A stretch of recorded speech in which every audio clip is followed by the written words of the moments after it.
Assalomu alaykum, hurmatli obunachilar. Bugun videomiz Redmi 15C telefoni haqida bo'ladi. Bu telefonimiz hozirda bozorda taxminan 150-140 dollar atrofida sotilyapti. Shu telefonimiz bilan yaqindan tanishtirib o'tamiz. Boshladik. Bismillahirrohmanirrohim.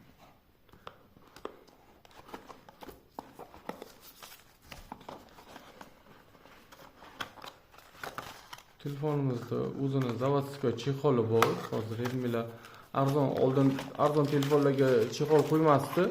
Hozir arzon telefonlarga ham hattoki chexol qo'yishyapti. Faqat bunaqa qora chexol emas, bu bunaqa prozrachniy chexol, ichi ko'rinadigan. O'sha qimmatroq telefonlarga qora chexol qo'yilgan.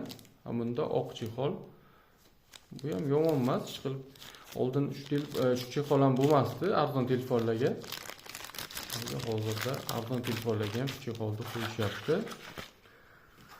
Xo'p, bunda ham bu telefonimizda ham 33 vatli quvvatlagich qo'yilgan. O'sha Redmi Note 14, 15 larga o'xshab bir xil quvvatlagich, 33 vatli quvvatlagich qo'yilgan. Hozir telefonimizni ko'rsatamiz. Telefonimizda orqa tarafi mana chiroyli qilib, xuddi bunday qimillatsalar, gullar ham tovlanadi. Zarli qilib, glansiga o'xshab qilingan. Bu oddiy plastik orqasi. Faqat xuddi qarasanglar, mana tovlanadi, xuddi 3D ga o'xshaydi bunday qilgan vaqti. Yomon emas, chiroyli. Nima deyish mumkin? Telefonimizda kameralari ikkita ekan, bitta speshkasi bor. 50 megapiksellik kamera qo'yilgan. Telefonimizda hozir ekranni ko'ramiz. Ekrani endi ham tepasi ham, kamerasi ham, oldi kamerasi ham tomchi ko'rinishda qilingan ekan. Shu oldingi telefonlarga o'xshab ramkalari ham ancha qalin. Ko'rib turibsizlar, ramkalarni pasti ham qalin qilib ishlangan. Endi nima deyish mumkin? Pulga yarasha arzonroq telefon.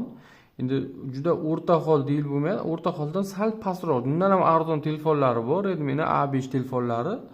Endi undan sal yaxshiroq, o'sha Note 14 lardan sal oddiyroq telefon hisoblanadi bu. Xo'p, ekrani bularda AMOLED ekran emas, IPS ekran qo'yilgan, lekin 120 GHz da ishlaydi. Hozir telefonni ko'ramiz kamerasini. Telefonimizning kamerasi 150 megapiksellik kamera qo'yilgan. Oldi kamerasi 8 megapiksellik kamera. Hop, mana ultra-HD ko'ramiz.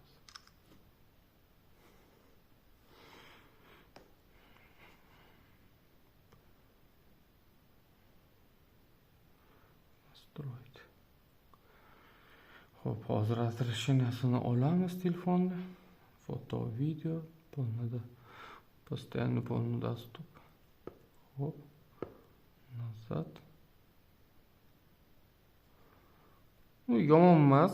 Manaki ko'rinishi yaqin olsanglar ham manaki sal shuvalishi bor-ku, lekin yomon emas. Kamerasi 50 megapiksel, ham arzon telefonga. Menimcha arzon telefon uchun mana rasmga tushirsanglar yaxshi tushirar ekan.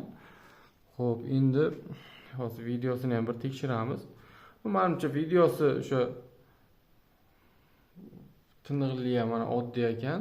1080 ga olmish edi, oldingi telefonlarniki bu 1080 ga 30.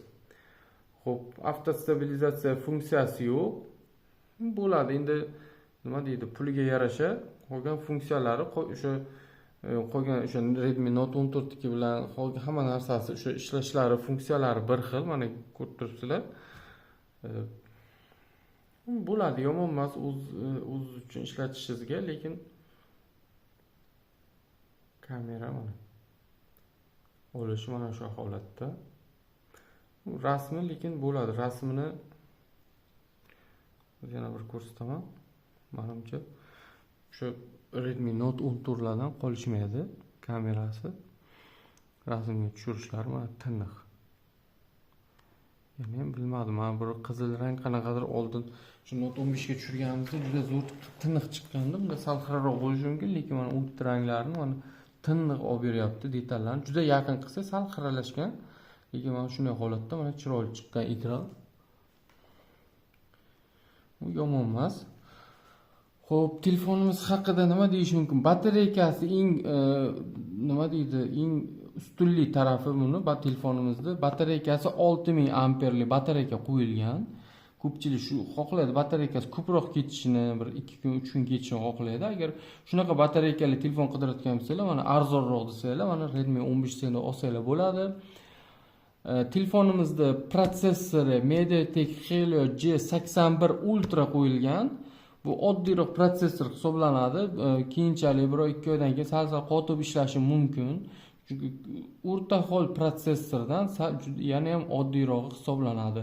Note 14 larga G99 Ultra qo'yilgan bo'lsa, bunda G81 qo'yilgan. Shu raqamdan bilsanglar ham bo'ladi. Sal kuchsizroq degan kuchsizroq protsessor qo'yilgan bo'ladi.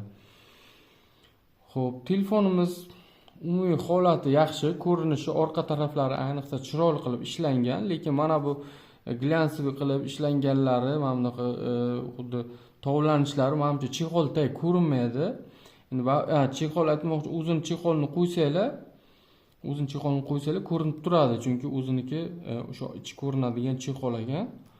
O'zini mana zavodskiy plyonkalari ham bor, 1 oychalar xizmat qilib beradi. Keyinchalik 1 oydan keyin plyonkasini olib, o'rniga stiklo qo'yib, birdan chexolni ham almashtirib olsanglar bo'ladi, chunki chexolni qo'ysanglar bunga o'zini chexolini o'sha yangi stiklo qo'ysanglar ko'taraveradi, chunki chexoli o'zini hozir ko'rsataman.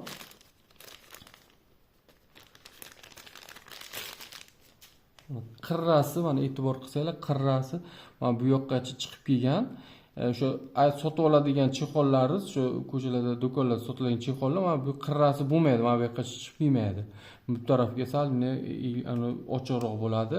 O'shani hisobiga stikloni ko'taradi. Buni o'zini agar bunga stiklo qo'yib, bu chexolni qo'ysanglar, mana stiklosini yonboshdan ko'taraveradi. Shuning uchun stiklo qo'ygandan keyin chexolni ham almashtirishga to'g'ri keladi. Xo'p, telefonimiz yomon emas. Telefonimiz 150-140 dollar atrofida. Arzon telefon xohlaydiganlar uchun puliga arziydi. Menimcha o'sha batareykasi, ayniqsa batareykasi zo'r bo'lsin, menga ko'proq xizmat qilib bersin deganlar uchun men shu telefonni tavsiya qilaman. Buni telefonni Note 14, Note 15 lar bilan solishtirmoqchi edim, lekin o'sha protsessorlari, hamma narsasi oddiy bo'lgani uchun, kameralar oddiyroq bo'lgani uchun solishtirayotmadim, chunki baribir u telefonlar ustunroq, ko'p kuchliroq chiqadi o'sha hamma tomonlama, shuning uchun solishtirmadim. Mana o'zlaringiz ko'rib olasizlar. Faqat shu batareykasi uchun olsanglar, ishlatsanglar bo'ladi. O'sha Telegram kirishga yaxshi, keyinchalik ko'proq ishlataversanglar, ko'ram qotishi ham mumkin. Chunki baribir xohlaysizlarmi, oddiy protsessor bo'lgandan keyin vaqt o'tishi bilan qotishni boshlaydi va IPS ekran, AMOLED ekran emas. Ko'pchilik yana xohlaydi, mana shu ekran, AMOLED ekran bilasizlar, yarki bo'ladi.